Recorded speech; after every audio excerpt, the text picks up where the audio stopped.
The doorbell rang on a The Saturday implications morning, of this and data I are knew profound, before I opened it that my and we life can was no about to longer loop back afford to the to worst ignore summer them. of my existence. I was 34, living in a house I built with my own hands in Austin, Texas. The sun was already hot. My coffee was still warm. Emily, my wife, 7 months pregnant, was upstairs humming something soft. Everything was exactly as it should be.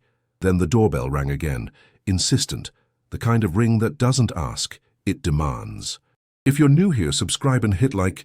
You keep these stories alive. Tell me, where in the world are you listening from? I opened the door. My father stood there, older, thinner, his shoulders curved like a question mark. Next to him, Diane, my stepmother. She wore a beige cardigan and too much makeup trying to hide what time had done.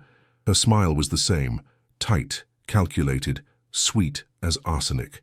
She held a folder in her hands, like a weapon. "Ethan," she said. Her voice hadn't changed. "Sweetheart, we need to talk about something important." I didn't move, I didn't smile. I just looked at them both, standing on my porch like salespeople I hadn't invited. My father wouldn't meet my eyes. That told me everything. "Come in," I said, "but leave your shoes at the door." They stepped inside, slow, cautious, like animals entering a trap. I led them to the living room. Clean, minimal. Nothing like the house I grew up in, cluttered with Diane's European souvenirs and my father's silence. I didn't offer them water. I didn't ask how they'd been. I sat across from them and waited. Diane spoke first. She always did. "Your father's sick," she said, leaning forward, performing concern. "He needs treatment, expensive treatment. We thought, well, you're doing so well now, and—" "How much?" I interrupted. She blinked. My father coughed into his fist, a dry, theatrical sound. 12,000, Diane said. "To start." I felt something cold slide down my spine, something that tasted like rust and fear, and being 11 years old again. $12,000. They wanted $12,000. I looked at my father. He was staring at his hands, the same hands that had packed a suitcase in August of 1998 and left $50 on the kitchen table like it was a fortune. "Do you remember," I said, my voice quiet, "how much you left me the last time you went to Europe?" Diane's smile flickered. My father's shoulders stiffened. "Ethan, that was $50, I said. "You left me $50. I was 11. You were gone for 28 days. The silence in the room was so thick I could hear Emily's footsteps upstairs, the hum of the refrigerator, the blood in my own ears. Diane laughed. Actually laughed. A small, dismissive sound. "Oh, honey, you're exaggerating. It wasn't that bad." I stood up, walked to the bookshelf, pulled out a small notebook with a red cover, edges worn soft from years of being held. I opened it to the first page and read aloud. "Day 1. Dad and Diane left this morning. Said they'd be back in 3 weeks. Left $50 on the table. I asked if I could come. Diane said it's for adults." Diane's face went tight. My father finally looked up. I kept reading. "Day 3. Milk's gone. Bread's gone. I have $37 left. Tried calling the hotel in France, got the number wrong, cried in Dad's room. Ethan, stop," Diane started. "Day 7. Mrs. Kowalski knocked on the door. She asked where my parents were. I lied, said they were working. She left food on the porch. I ate it in my room so I wouldn't feel ashamed. My father's hands were shaking. I saw it, the tremble, but I didn't stop. Day 12. I got sick, fever. Mrs. Kowalski came in because I left the door unlocked. She wanted to call someone. I begged her not to. I didn't want to be taken away." Diane stood up. "This is ridiculous. You were fine. You survived." "Day 18, I continued, louder now. "No money left. Found cans in the recycling. Took them to the store. Got $3. Bought instant noodles. Still went to bed hungry." My father's voice cracked when he finally spoke. "Son, I didn't know it was that hard." I closed the notebook, looked him straight in the eye. "You didn't want to know." Diane crossed her arms, her face red. "So what, you're going to hold this over us forever? You turned out fine. You have a house, a career, a wife. Because of Mrs. Kowalski," I said. "Not because of you." The air between us felt like glass. One wrong word, and everything would shatter. "Day 24, I said, quieter now, almost to myself. "Dad called from Paris, asked if I was okay. I asked when they were coming back. He said Diane wanted to stay longer. Asked if I could handle another week." I looked at him. I hung up without answering. He couldn't hold my gaze. His eyes dropped back to his hands, those useless, shaking hands. Diane's voice turned sharp. "You're being dramatic. Plenty of kids stay home alone." "For a month?" I asked. "At 11?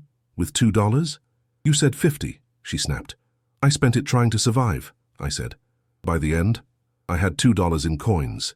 I remember because I counted them on the kitchen floor the night before you came back." The doorbell rang again. I'd texted Marcus, my lawyer, 20 minutes before they arrived. Perfect timing. I walked to the door. "Let him in." He nodded at me, then looked at my father and Diane with the kind of professional coldness that makes people nervous. "Marcus Chen," he said, extending a hand. Neither of them shook. "Ethan's attorney." "I understand you're here asking for financial assistance." Diane's mouth opened, closed. My father stared. "Do you have documentation?" Marcus asked. "Medical records? Bills? Proof of diagnosis?" Diane's folder stayed closed in her lap. She said nothing. Marcus smiled, thin and sharp. "That's what I thought." My father finally found his voice. "It's not as serious as the treatment would help, but it's not urgent." "So it's convenient," I said. He flinched. Diane stood up, her voice rising. "You're really going to turn your back on your own father?" I stepped closer, close enough to see the fine lines around her eyes, the desperation she was trying to hide. "My father turned his back on me when I was 11 years old," I said. "I'm just returning the favor 23 years later." Her face twisted. "You ungrateful." "Careful," Marcus said, his voice ice. I walked to the window, looked out at my lawn, my truck in the driveway, the life I built with no help from the two people standing in my living room. "You came here expecting what?" I asked, not turning around. "Forgiveness? Money? Understanding?" "We're family," my father said, his voice small. I turned. "Family doesn't abandon 11-year-old kids with $2 and a prayer." Diane grabbed her purse. "Fine, we'll leave, but don't come crying to us when you need something." I almost laughed. "I stopped needing you in September of 1998. They moved toward the door. My father paused, looked back. "Ethan, I'm sorry." The words hung in the air, thin and useless. "Sorry doesn't feed an 11-year-old, I said. "Mrs. Kowalski did." He nodded just once and walked out. Diane didn't look back. The door closed. Marcus put a hand on my shoulder. "You good?" I nodded. I wasn't sure if I was lying. Upstairs, Emily called my name. I climbed the steps, each one feeling heavier than the last, carrying the weight of 23 years I'd kept locked inside that red notebook.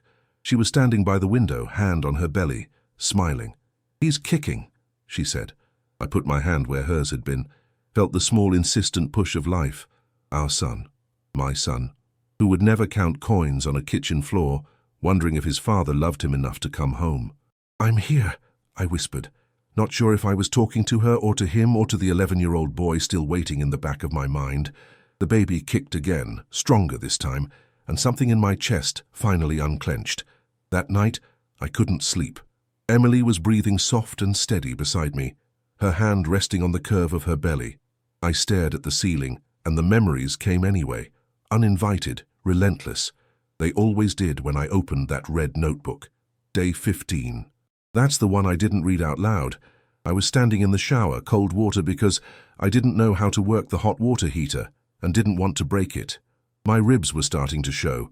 I'd been rationing food, half a can of soup in the morning, crackers at night. Mrs. Kowalski had left another container on the porch, but I couldn't bring myself to take it. Pride, maybe, or shame. I was 11, and already learning that asking for help felt like admitting I wasn't worth coming back for. The phone rang while I was still wet, shivering in a towel too small for me. I ran to answer it, slipping on the kitchen tile, catching myself on the counter. My hip slammed into the edge. I didn't care. It might be Dad. It might be them saying they were coming home early. "Hello?" My voice cracked. Static. Then a woman's voice in French. Wrong number. I sat on the kitchen floor in that wet towel and cried until I couldn't breathe. The bruise on my hip turned purple, then yellow. It lasted 3 weeks, longer than they did. I turned over in bed, looked at Emily. She'd never know what it felt like to be that kid. Our son wouldn't either. I'd make sure of that. My phone buzzed on the nightstand. 2:47 a.m., unknown number. I almost didn't answer. "Hello?" "Ethan." My father's voice. Rough, broken. Please, just let me explain. I sat up, walked out of the bedroom so I wouldn't wake Emily. It's 3 in the morning, I said. I know. I couldn't sleep. I keep thinking about that notebook. I leaned against the hallway wall, phone pressed to my ear, and said nothing. Let the silence do the work. I didn't know, he said. I swear to God, I didn't know it was that bad. You didn't ask. Diane said you'd be fine. She said kids are resilient. Something hot and sharp twisted in my chest. I was 11, Dad. I got sick. I ran out of food. I cried myself to sleep every night wondering if you were ever coming back. We came back. On day 28, I said. You know what I did on day 27? He didn't answer. I closed my eyes and let myself go back there. The worst day. The one I'd never told anyone. Not even Emily. I wrote a note, I said, my voice barely above a whisper. I put it on the kitchen table. It said, Dad, I tried to wait. I'm sorry I wasn't strong enough. His breath caught. I heard it through the phone. I took all the pills I could find in the medicine cabinet, I continued. Laid them out on my bed, counted them, 37. I thought that would be enough. Jesus Christ, Ethan. Mrs. Kowalski knocked on the door before I could take them. My voice was steady now, cold. She had soup, homemade chicken soup. She saw the pills, saw the note. She slapped me across the face and held me while I cried. The silence on the other end was absolute. She saved my life, Dad, not you. A 70-year-old woman who barely spoke English. She's the reason I'm standing here talking to you right now. I didn't, his voice broke. I didn't know. Because you didn't want to know, I said. You were in Paris eating croissants with Diane while I was counting pills in my bedroom. I heard him crying. Soft, muffled sounds like he was trying to hold it in. I can't fix this, can I? He asked. No. What do I do? I looked down the hallway at my bedroom where my pregnant wife slept, where my son was growing, where my future was waiting. You live with it. Like I did. Ethan. I hung up. The next morning Marcus called. They left town, drove out around 5 a.m. I have someone keeping an eye on their credit cards just in case they try to come back. They won't, I said. I knew my father. He was good at leaving. You okay? Marcus asked. Yeah, I said. And for the first time in 23 years, I almost meant it. 3 days later, I drove to Oakwood Cemetery on the east side of Austin. Mrs. Kowalski had been dead for 5 years. Heart attack. Quick. I'd been at her funeral, read a passage from a Polish poem she loved. Her daughter had thanked me, said her mother talked about me until the end. I parked under a live oak tree, walked to her grave. Simple headstone, grey granite. Helena Kowalski, 1928-2019. She loved with her whole heart. I knelt down, pulled weeds from around the base. Someone had left plastic flowers. I replaced them with real ones. White lilies, her favorite. They came back, I said out loud, feeling ridiculous and necessary all at once. Dad and Diane wanted money.